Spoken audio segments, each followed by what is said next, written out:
Can you pronounce that word? No, maybe we shouldn't get it. Has it got numbers on it? Let's have a better understanding of what these numbers are and what they can do to our body. And then kind of giving them that awareness that if they eat a certain food, how do they feel afterwards?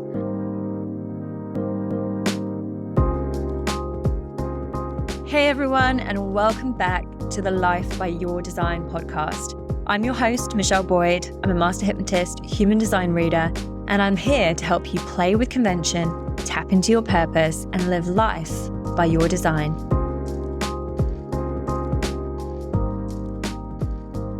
Welcome back to the podcast, and it's time for my first guest of season 2.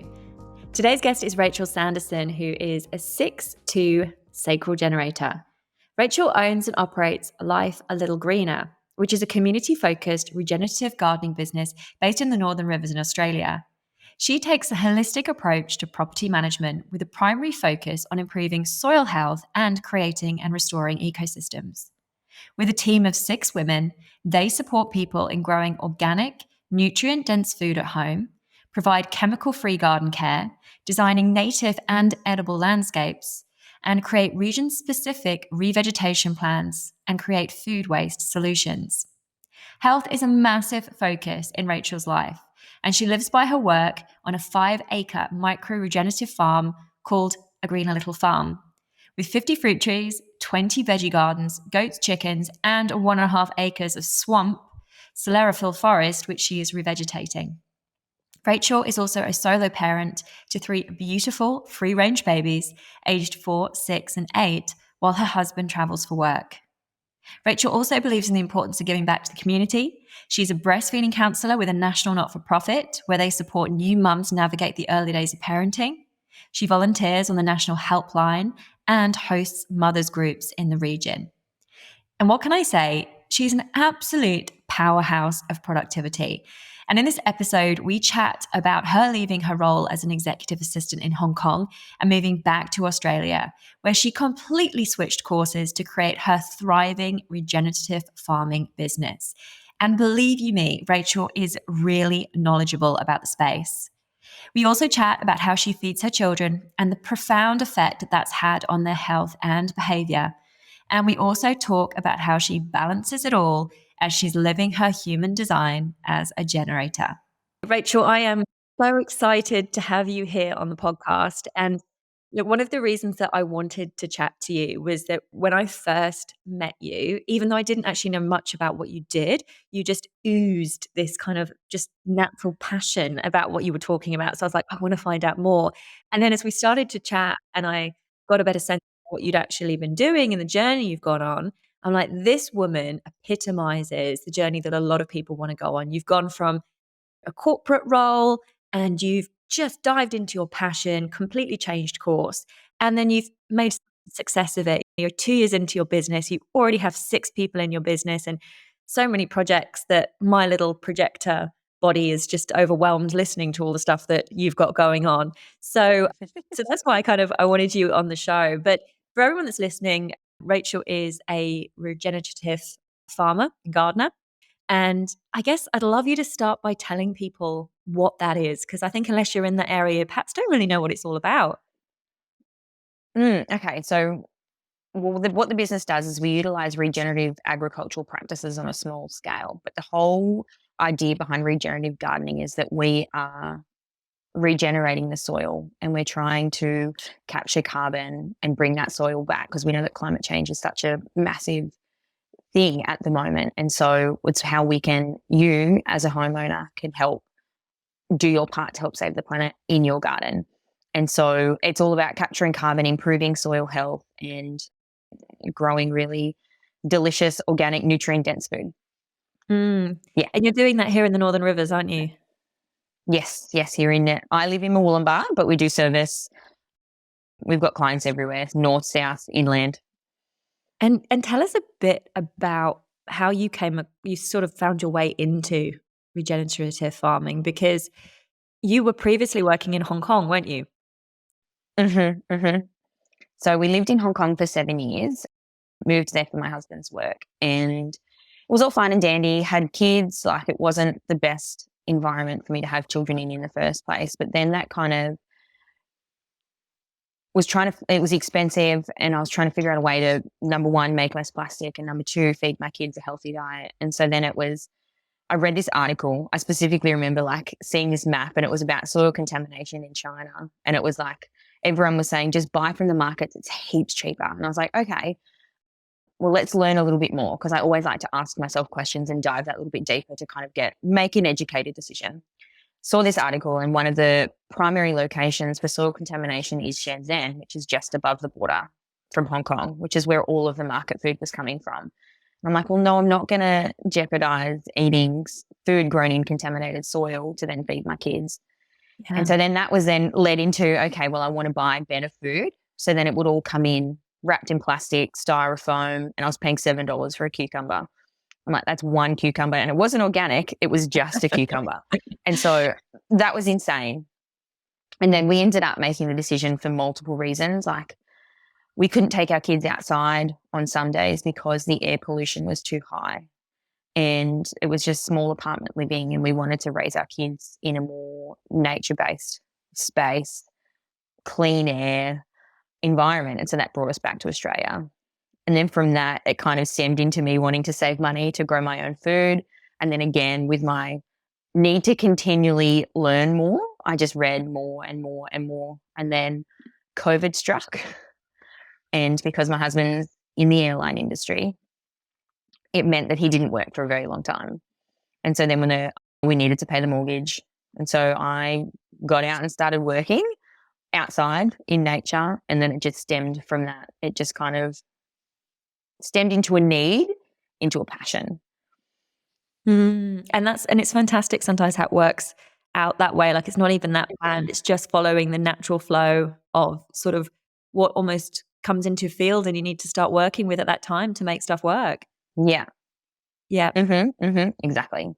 It kind of was like COVID sucked, but it put me on this path. Like, it really sucked, and it was very hard on our family, but that it did mean that we went, this is the path that I'm on now. And so, silver lining.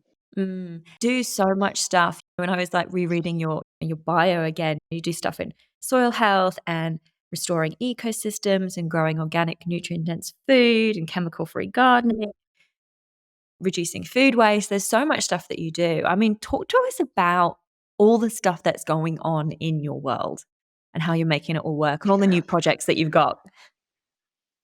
Okay, so number one, it's like I do get asked a lot, how do I do it all? And the answer is I don't. My house is not immaculate. Like, I'm literally sitting here talking to you with a massive pile of laundry sitting in front of me. Like, it's fine, we can't see it, and it doesn't matter anyway. You can't see it. It's not here. And I think that's really important to know, is that social media is this tiny little square, and there's so much happening around on the outside. And so for me, a priority, I make sure that I have the priorities, and they're my glass balls. And they're the things that when we're juggling everything in life, they're the ones that I won't drop. And then the things that are plastic, the plastic balls that I'm juggling, sometimes I'll put them down and sometimes I'll pick them back up again. It's just a matter of what in that time I can afford to pick up with the capacity that I have. So yes, I have my business. I am a solo parent. I am a volunteer. So I volunteer in my free time for a not-for-profit as a breastfeeding counsellor, because that kind of feeds into the importance for me in health. And so I feel that it's important that mums in any space can have the support to make decisions that is important for them. And then I recently, to make sure that I could focus on my career, is that we ended up employing a nanny, so an au pair, to support me, seeing as my husband, there were times where he was away. I think it was just towards the end of COVID, he was away 13 months out of 18. And so I also had 3 small children. So at that time, they were like 1, 3, and 5. And running a business on my own, like, it was a lot. And I was like, well, I need support. My dad was getting burnt out. Like, he was tired, and I could tell. And he was doing, like, he was so amazing. Like, he was supporting me with all the extracurriculars. And so swimming and soccer and footy and all these things that the kids want to do. And so he would step in. But it was hard. I could tell that he was getting burnt out. And so I was like, all right, let's allow him to support me when he can, and then I'll have this other support in my day-to-day life, which generally you would find people with a dual family can pick up the slack in other places, which I didn't have. Yeah. And it was taking a massive toll on my mental health, and I was getting quite resentful and angry. And yeah, so I made the decision, and now I'm a better mother. I feel like I'm more organized in my job, or in my business, I should say, and finding more time for myself, which makes me a better person as a whole, and everything else functions better. We do the maintenance, we do the regeneration and the revegetation, we do the edible garden design, so edible and native landscape design, so we can help clients design, because part of the premise for us in regards to regenerative gardening is that we're taking so much from Mother Nature. So how can we give back to her? And a large part of that is that we're going to plant native and endemic species, so specifically for your region, so that you can then give back in that way. And I feel like it's really important, and that's a really big premise when we are creating someone's garden. We've got some really cool projects in the pipeline. So for me personally, food is medicine.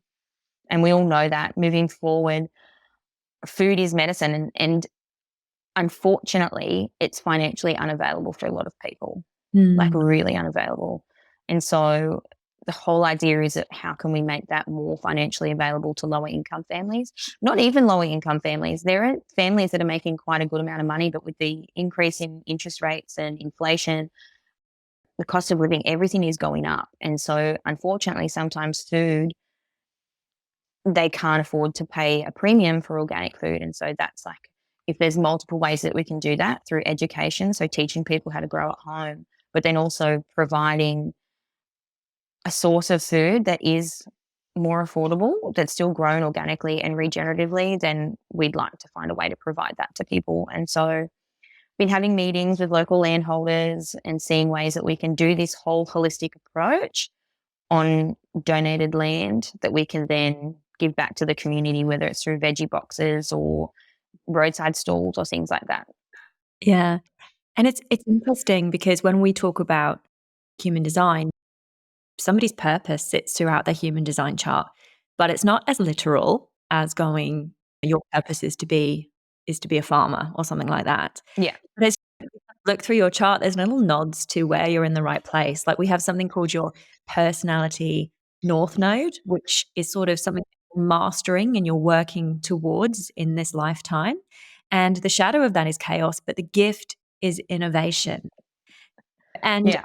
I mean, when we were sitting having lunch the other day and you were talking about this thing that you're trying and you're launching this and you're having to go at this and what you've just spoken about here, a big part of that innovation is being able to see beyond that kind of general worldview.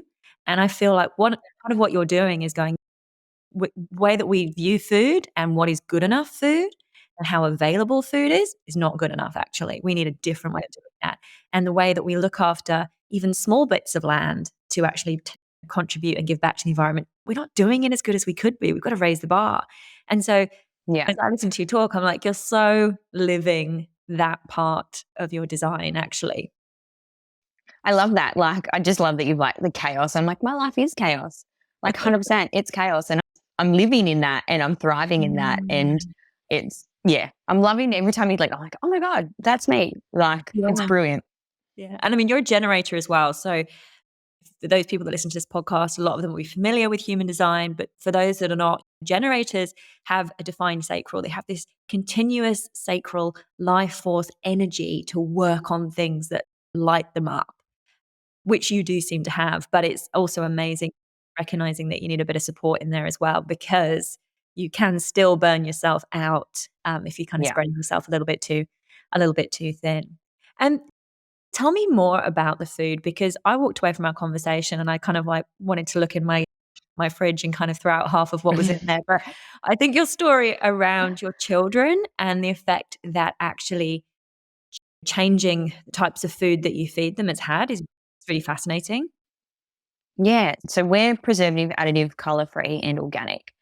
And so that's for me is like that's a hard line. Like, I won't change that. Like, but I distinctly remember standing in my kitchen and my 2-year-old picked up a knife and threw it at me.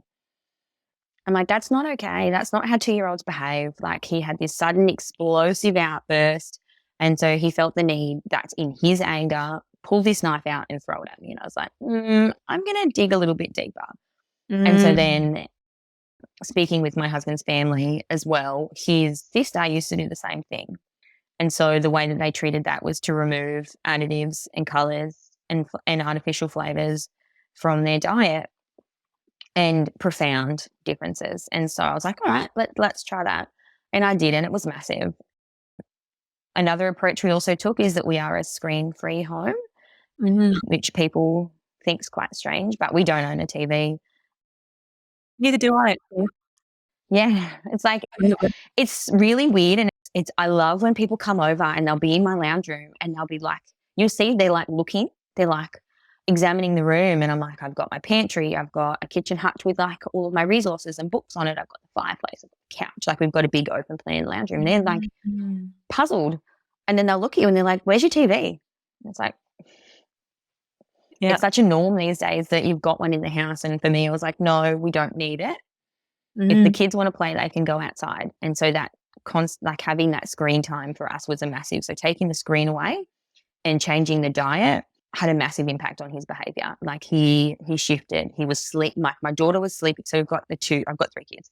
So the eldest was sleeping better. So she wasn't going to bed sometimes until 10, 11 o'clock at night.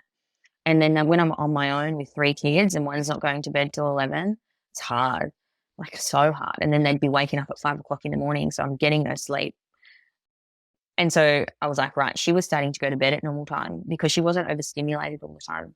Our son, his behavior changed. Like he wasn't throwing these, he still has them now, just not as frequent. And I know why he's having them, because he's either hungry or he's tired, but there's not these consistent breakdowns, 2-hour tantrums and things that were happening. And it was also like the removal of these artificial foods and artificial colors and flavorings and things had a massive impact on their gut health as well. And so then, because we know, we're starting to learn now, like there's a lot more research on linking the gut microbiome to behavioral issues, to mental health issues, to all of these things. And so if I've started really early with the whole, like they're eating organic pesticide-free produce, and there's no preservatives that can have an impact on our gut health. There's no fungicides that can impact their, like, it just kind of, it's so deep. And yeah, and so then it's really hard when we're going to birthday parties and things, because not all families are as, probably, I'd say, crazy, but as I don't know how to phrase it, because for me, it's like, it's just normal. Like, it's just how Yeah. I feel that it's important to me. And so then when we do go to birthday parties and stuff, it's like, well, how do I trying to then teach my children that, like, number one, when we go grocery shopping, I'm like, okay, let's read the ingredients. Can you pronounce that word? No, maybe we shouldn't get it. Has it got numbers on it? Let's have a better understanding of what these numbers are and what they can do to our body. And then kind of giving them that awareness that if they eat a certain food, how do they feel afterwards? Do they have a headache? Do they feel sick in the stomach? Are they angry? Are they unfocused? Are they constipated? Like, it's all of these different symptoms. And I think now that my kids aren't exposed to it all the time, when they know that, when they have a one-off, they'll definitely see the difference that it makes for them. And so then my daughter one night, she was like, I want fish and chips for dinner. She's like, I want fish and chips. And I'm like, okay, like, it's our special Friday night. Let's have fish and chips. And then afterwards, she's like, Mommy, I don't want to do that again. I don't feel very good. And I was like, excellent. And there's so much gold in what you're saying, because you're empowering your children to have the self-awareness of the impact it has on them, so that actually you don't even need to push this agenda. You've educated them sufficiently that they're actually driving it themselves, which means they will do through the rest of their life when they're teenagers and when they're adults. And I think there's some gold in there, what you're just saying, because I'm not a mum, and so I don't speak from experience, but I obviously have plenty of friends who do have children, and it's a lot of work having kids, and I think sometimes just Yeah. getting them to eat something apparently is an achievement. So there's some useful tips in there. And when we talk about living life by your design, a lot of it is about actually stepping out of those societal norms. It's going, okay, this is what a lot of people are doing, and that's cool. That's totally cool. but you know what, it just doesn't work for me in quite the way I want it to. So I'm going to kind of set the own parameters of what works for me, which is what you've really done. But have you come up against any challenges doing that? Because it's quite different. Surprisingly, yes. Like, I hate to say this, but my kids can't eat at the school canteen. Yeah. So they never get a canteen order, which is challenging, right? Because then they're the ones that, like, they get excluded from a lot of things, or it's not normal. My kids have never eaten McDonald's. And so for them, it's like they're removed because they don't know what McDonald's tastes like. They don't. Yeah. And it's like they ask, they're like, "Oh, mummy, when do we get to have McDonald's?" I'm like, "When you're old enough to pay for it yourself, because I'm not paying for it." And to be honest, it's not food. Like, it doesn't give you the nutritional value to help you fuel your body so that you can do things. I'm like, do you want to go and play soccer? Do you want to go and play football or gymnastics or whatever they're doing? I'm like, you need to fuel your body to be able to do that. And I'm Yeah. like, okay, what's another alternative? And so then birthday parties, it's like when I host birthday parties, it's all like, I say healthy food. It's not healthy. It's still junk food, but it just doesn't contain the preservatives, additives, and the Right. colors. And so I think shifting there, like my kids can have fairy bread, but it's made on organic bread, and I've got like preservative free sprinkles, because the market is starting to shift to have these available. Yeah. And so you can have these things. I say like fairy bread. It's just not your it's not your typical fairy bread, and it's still delicious. Like, the kids loved it. It's just not the same. And so that's probably I mean, as they're older now, we have one movie night a week. And so then we sit down on a Friday night, and that's our family time and our connection. And I get to sit with them, and that's the one time that we actually get to sit down and watch TV together. And it's a movie. So we watch one movie and then it's switched off. But then they were missing out on TV shows, and they were missing out on like all of these other things that kids these days have. Like, they're not, they're being like, it's not being excluded, but they're probably not as in the know. Like, they don't have they keep begging me for a phone. I'm like, oh, you're 8. You don't need an iPhone. She's like, how much does it cost? And I'm like, $1,500, baby. Oof. She's like, okay, I'm going to save for an iPhone. I'm like, well, how are you going to pay for the phone to actually have the internet? Like, this is a long-term commitment. And she's like, yeah, but I just want to play games on the bus. And I'm like, read a book. Talk to your friends. When we look at your design, we've got something called profile, which is sort of how you do your purpose. And your profile is a 6-2. And the 6 in that is sort of the kind of archetype of that is the role model. And what the role model does is they look at all the things that everybody else kind of does, all the other lines, and then they kind of work out what's best for them. And then they role model that, which again is something that you're really bringing to life. You're role modeling how you feed your children, how you bring your children up, how you do all the farming and all that kind of stuff.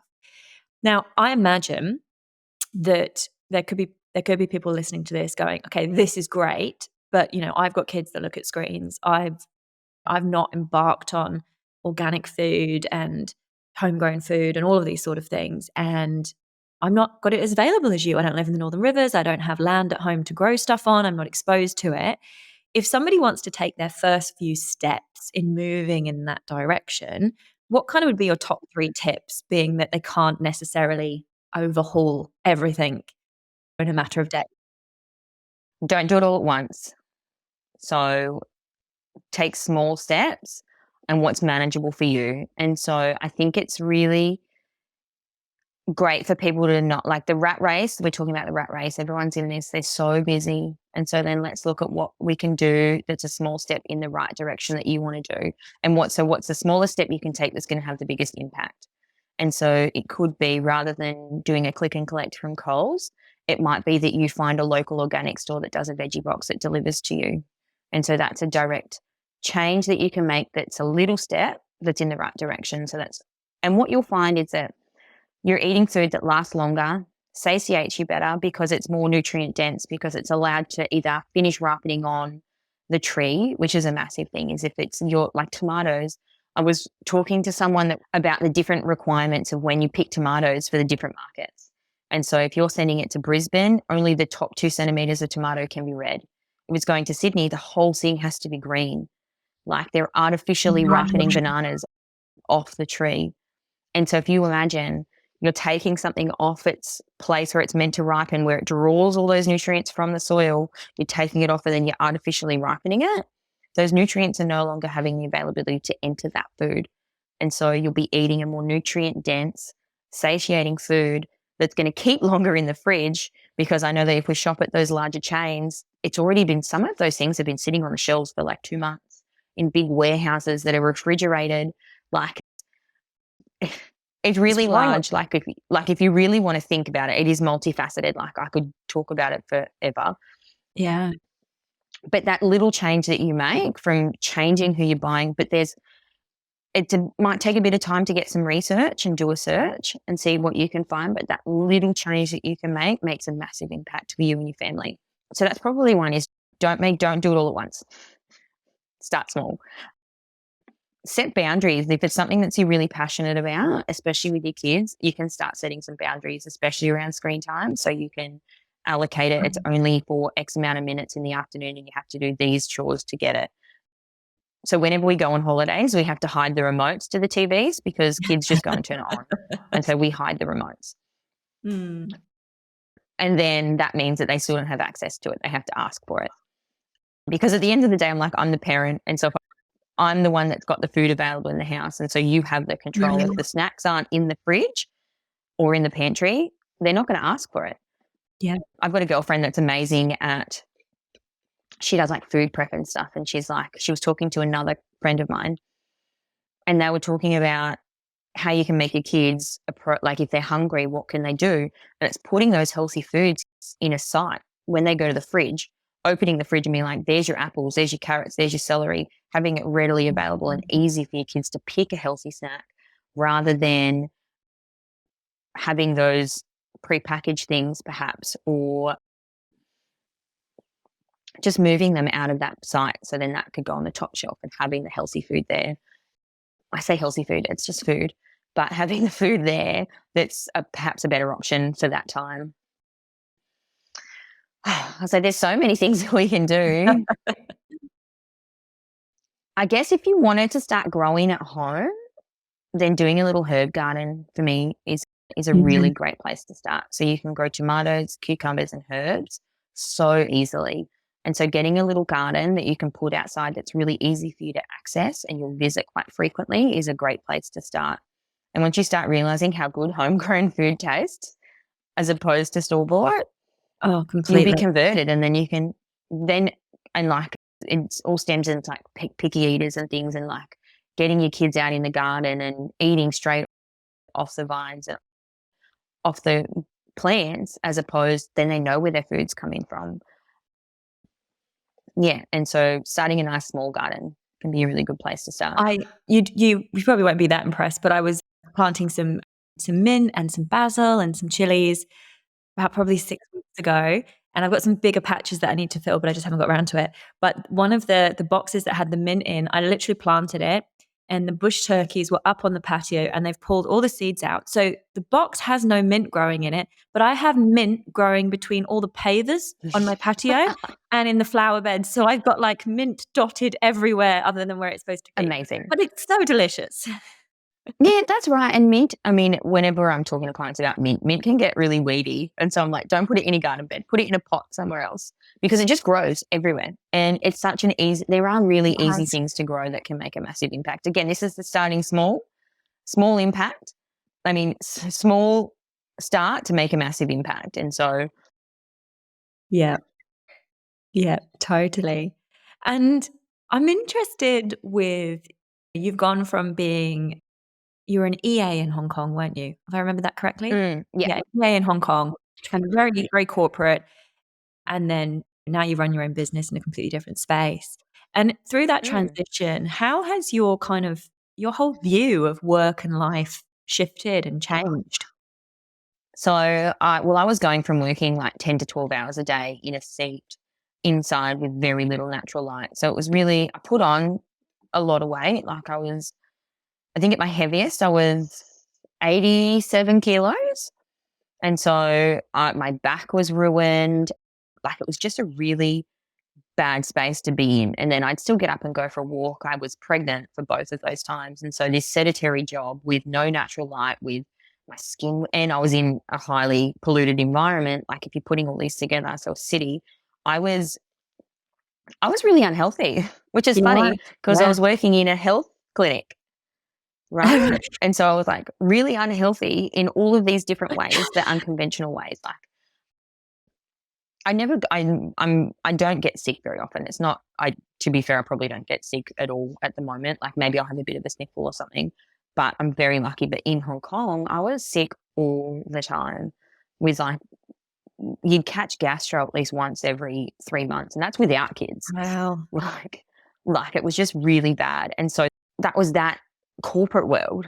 And then when I came home, I was like, okay, and I'm a mum, like this is like, I'm trying to run a business and being a solo parent as well. And so it's really important for me to set boundaries on when I work and my days off. And so I've always had days where I allocate to just my child. And so for me, starting this business, a work-life balance was really important, so that I'm not like, I want to see my children. I'm so proud of what I do, and I want to see my children see that their mum is following their passion and doing what they love. And it's okay to be a mum and have a passion and a job, because sometimes there's like a lot of like working mums get so much pressure because they're not being a stay-at-home mum. And I'm like, well, why can I not have both? That's not fair. Yeah. My husband gets to have his career and go and do what he wants, but as soon as I would like to go and have my career, then that's like, no, you need to stay at home with the kids. And so I made it very purposeful that I put really strong boundaries. And so on a Sunday, my phone's on do not disturb, and that's my slow Sunday with my kids. And so I put this huge focus on balancing work and life, because I've always been I don't know if it's in my design, I always work really hard. Yeah. And so it's taken a lot of mental, like me going, it's okay, you can switch off. And so moving past the whole, I don't need to respond immediately. Like if someone, and because a lot of my stuff is a lot of research, like I will sit down, and each client is very individualized. And so I will sit down and look at, like, I'll cross-reference species and all of this stuff, because we also do a lot on non-invasive edibles, because I think there are lots of nurseries that are still selling weeds, environmental weeds, to people.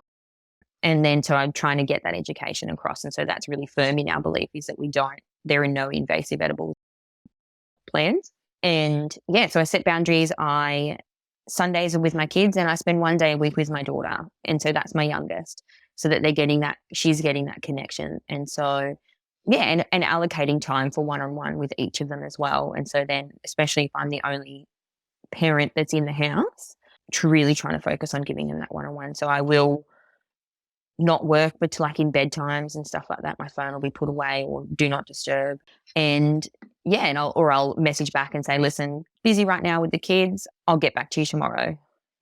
And I'm also very open with my clients, and I tell them from the get-go, I'm like, I am a solo parent, so I do this alone a lot of time. And I've been really lucky that my clients understand that. And so if my kid is sick, which happens, I'm just like, hey, I can't come to work right now, like my daughter's vomiting or whatever. And they've been really good about it. I mean, this is one of the things, right? When I work with lots of people that run their own businesses, and it's like, if you're going to take on the pressure and the responsibility of generating revenue and being the person where all the buck stops, then you should absolutely design your business so it works for you, and like reclaim back that time. Because the risk with running your own business is that you just end up working as much as you did when you worked for someone else, but with more pressure and more stress and running yourself into the ground. And so reclaiming that time back and being purposeful with where that time sits.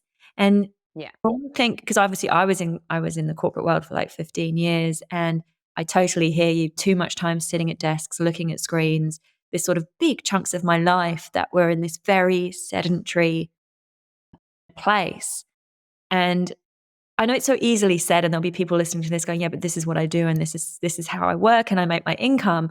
But if we can just sometimes get out of those spaces, put our feet on the earth, Mm-hmm. get in nature, breathe some more fresh air, eat some better food, drink a bit more water, our entire world is suddenly 100 times better. It's sort of just recalibrates everything. And you've got, in your human design, we actually have a particular gate or gene key that corresponds to purpose. And yours is 47. And the shadow of that is oppression. And then the gift that you move into is transmutation. And there's lots of ways that you can look at those. But I think it's really interesting that almost that space of you being that EA in that office in Hong Kong was quite an oppressed state. And part of this particular gift is this constant change and these big leaps. And it talks about your life hinging upon a series of sporadic transformations that completely dismantle your reality and lead you to a new cycle each time. And it feels like this is such a new cycle compared to that Mm-hmm. previous, like they're so different. It's not like you sort of just edged into something else. You've kind of gone from here over here. Yeah. Yeah. Completely shifted. And I think that's okay. Like, I honestly never thought I would be in this. Like, I was in hospitality for a really long time. Like, I did a degree, like a business management degree in hospitality. So, like, that Yeah. was my life. And then obviously it shifted to moving to Hong Kong with my husband.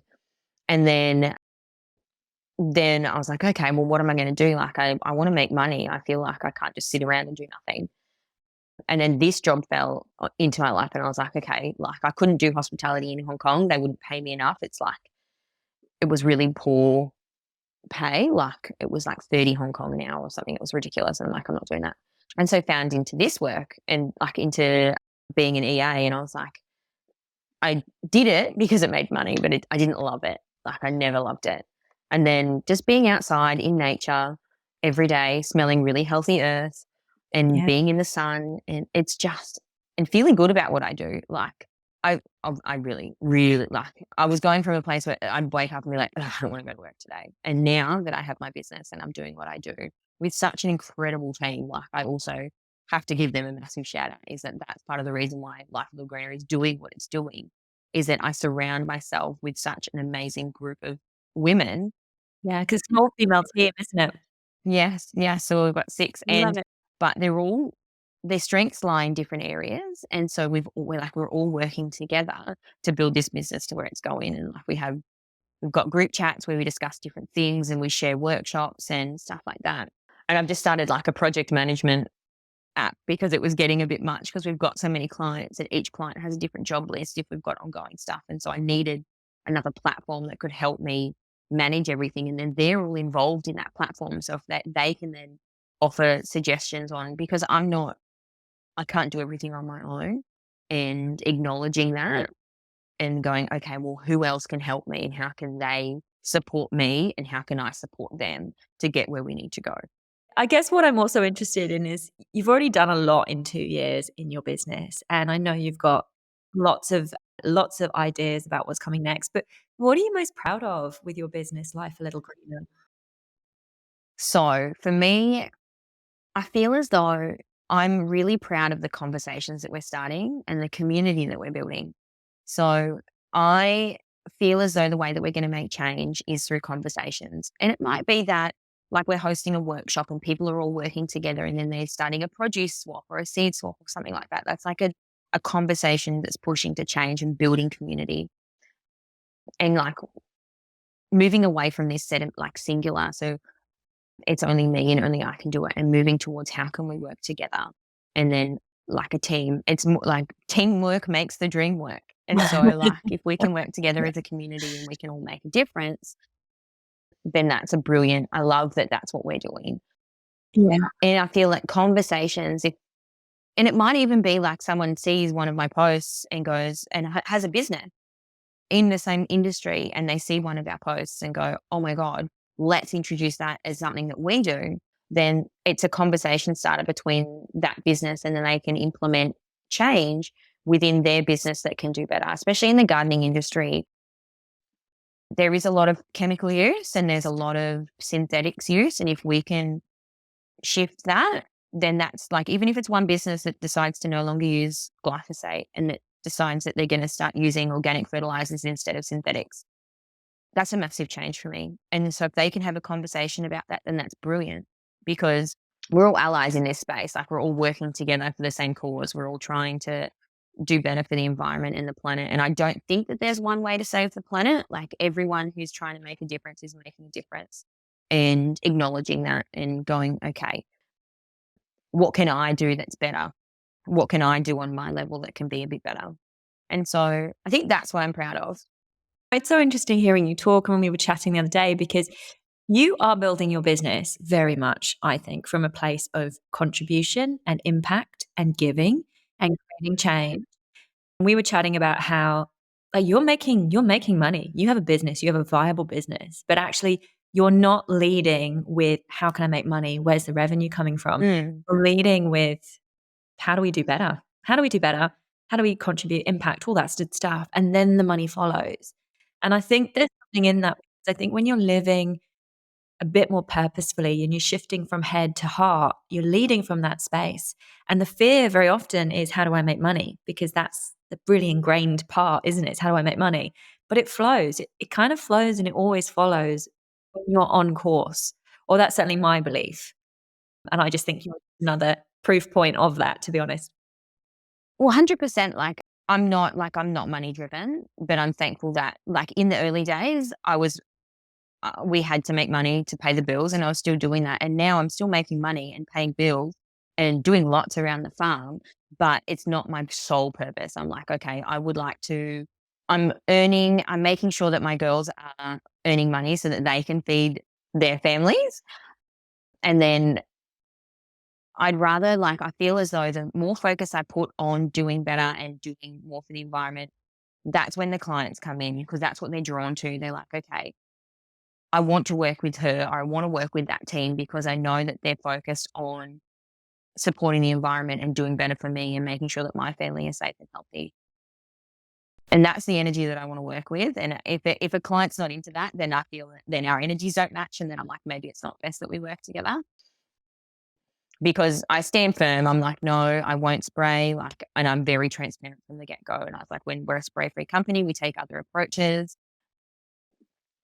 If you're not comfortable with that, I'm totally okay with you finding another gardener. Like, I'm not offended if someone chooses, if we're not the right fit. And I mean, it works for me. I'm still getting clients calling me quite frequently and wanting quotes put in, and maintenance jobs. And so I'm not worried. Like, the right clients will cross my path when they're meant to. Yeah, that is running a values aligned business right there. Mm, Yeah. mhm. Yeah, it is a very, like, I'm not saying an over, like, there are lots of gardeners in Wollongbar, like, there's heaps. And I've got people that I can recommend as well. Like, if I'm not the right fit for them, or if they want something that's very specific that I'm not gonna do, then I'm more than happy to pass the work on. Like, I'm not gonna try and fit it in and squeeze it in. Because at the end of the day, I also want my team to be happy. And if they're Yeah. doing jobs that don't make them happy, then they're not gonna wanna Yeah. continue to work. And Yeah. so, like, that's also kind of feeding into workplace culture, which is another strong focus of mine, is that I've always been the employee and never the employer. And now stepping into the employer role, that I want to make sure that the team are happy. I want them to feel confident and supported and acknowledged, and that their thoughts and opinions matter, because it does, because they're the ones that are out there representing me and the business. And like, because there are times that they're out working for me and I'm not there. And Yeah. so, and if they're all passionate about what we do, that's why they're working with us, is that they came to me. I think I found Liv off a Facebook post, and she was the first employee. And then after that, they just came to me. And so I'm like, people are like, oh, are you struggling with finding people to work for you? And I was like, no. I'm like, I actually get like an email probably once a month asking if they can work with me. And I'm like, I don't have the capacity to take on any more people. But in the future, if I can, then I will. Yeah, and so, I mean, I'm very, very lucky that these empowered women have crossed my path, because they're very amazing people. Yeah. And when you're on purpose, you're really magnetic to all the right stuff coming into your field. So yeah, it's just Mm, more evidence of mhm, that. So let's say somebody's listening to this podcast and they are sitting in a job they dislike and they want to leave it. They want to do something completely different.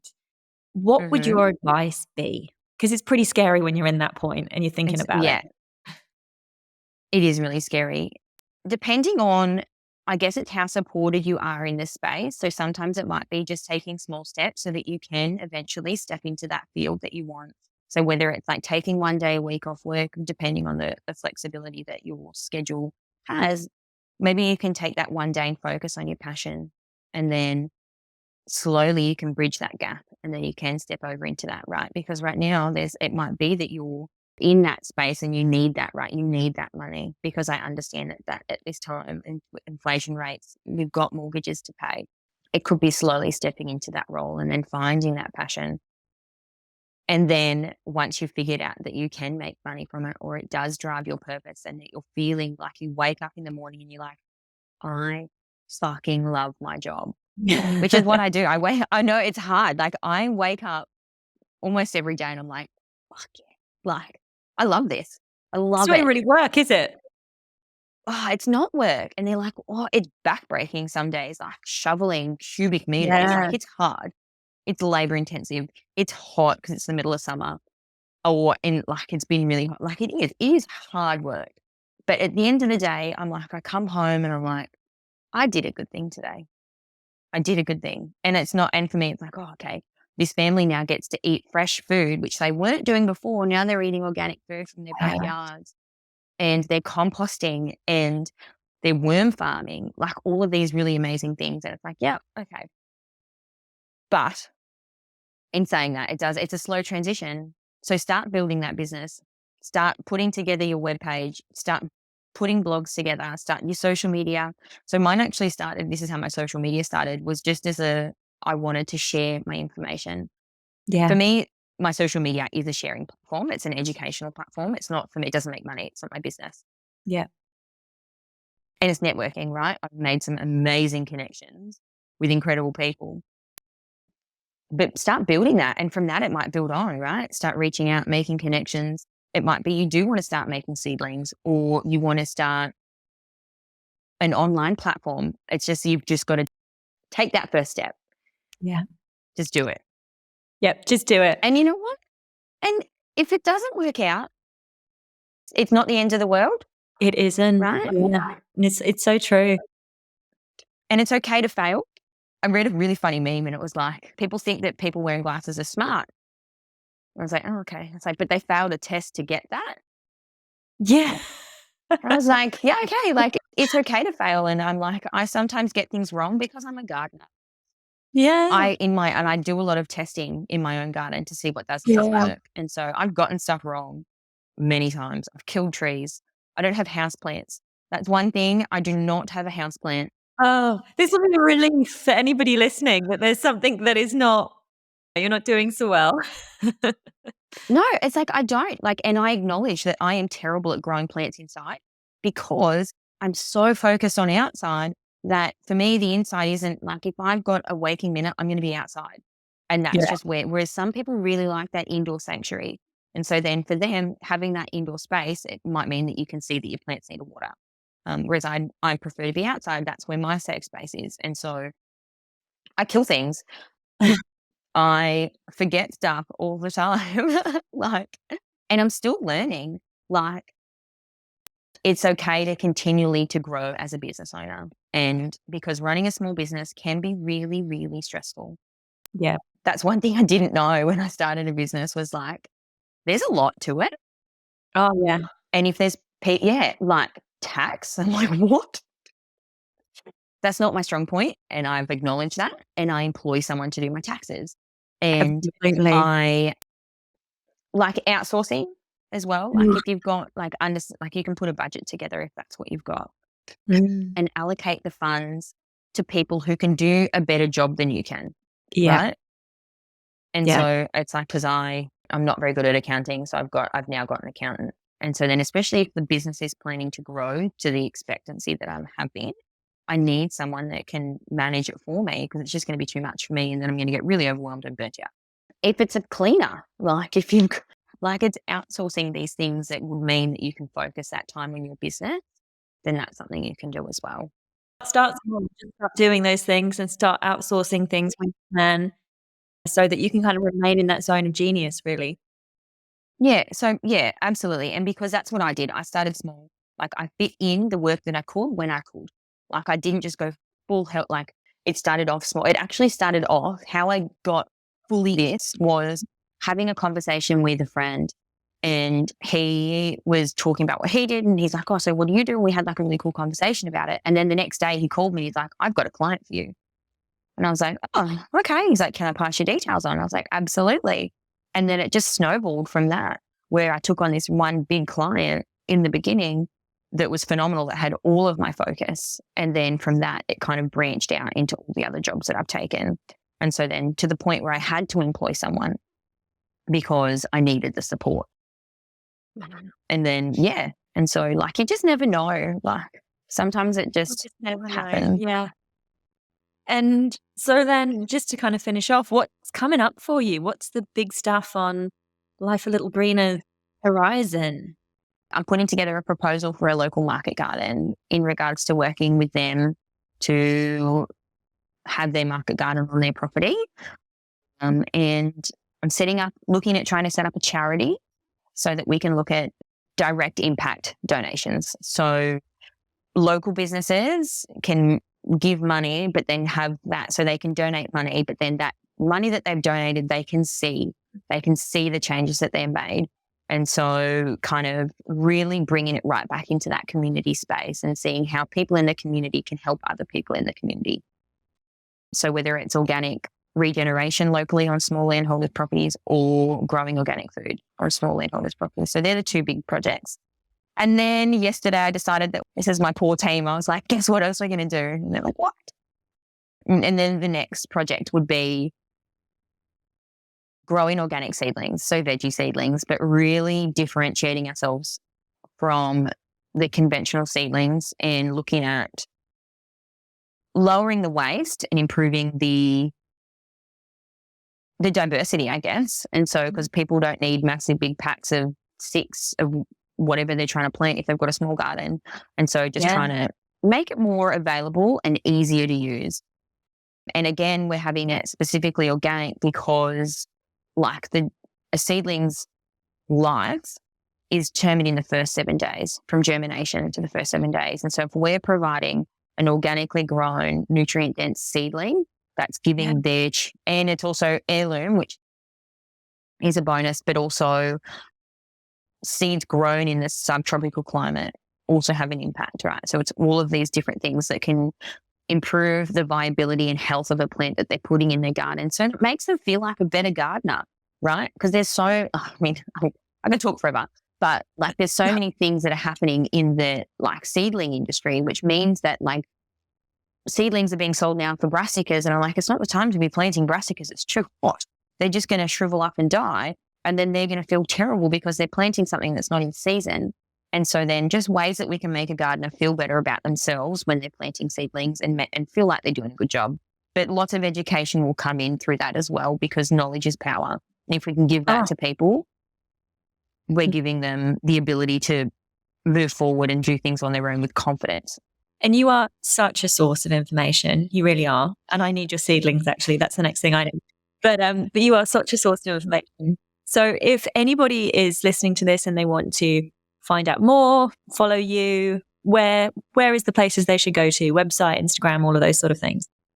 Yeah, so we do have a website that I am in the process of updating. And then, I didn't even tell you another project. And so you can find me on Instagram at symbol like.a.little.greener is probably the best place.